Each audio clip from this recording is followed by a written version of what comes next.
नमस्ते दोस्तों, मेरा नाम अनु निसादी, मैं कक्षा 8 का विद्यार्थी हूँ। मेरे विद्यालय का नाम है यूपीएस घोसियार बलरामपुर।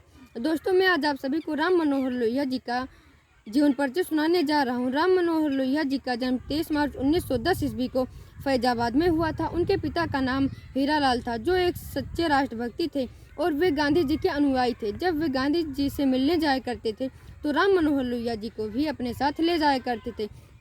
इसके कारण गांधी जी के विराट व्यक्तित्व का उन पर गहरा असर हुआ और वे अपने पिताजी के साथ 1918 ईस्वी में अहमदाबाद कांग्रेस अधिवेशन में शामिल हुए और बनारस से इंटरमीडिएट और कोलकाता से स्नातक तक की पढ़ाई करने के बाद वे उच्च शिक्षा के लिए वे लंदन के स्थान पर बर्लिन चले गए।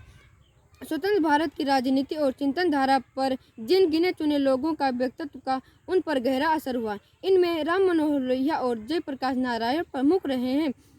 स्वतंत्र भारत देश के स्वतंत्र आखिरी युद्ध दौर में इन दोनों की भूमिका प्रमुख रही है और 1933 ईस्वी में मद्रास पहुंचने पर ये गांधी जी के साथ देश को आज़ाद कराने के लिए लड़ाई में शामिल हो गए और उन्होंने विधिवत रूप से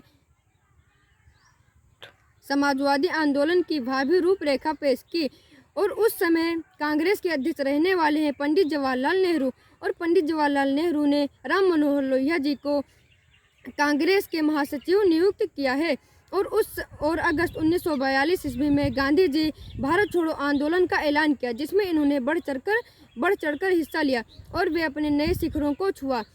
और जयप्रकाश नारायण और राम मनोहर लोहिया हजारीबाग जेल से फरार हुए और वे दोनों साथ रहकर आंदोलन का शानदार नेतृत्व किया, लेकिन बाद में उन्हें गिरफ्तार कर लिया गया और 1942 ईस्वी में इनका देहांत हो गया। धन्यवाद।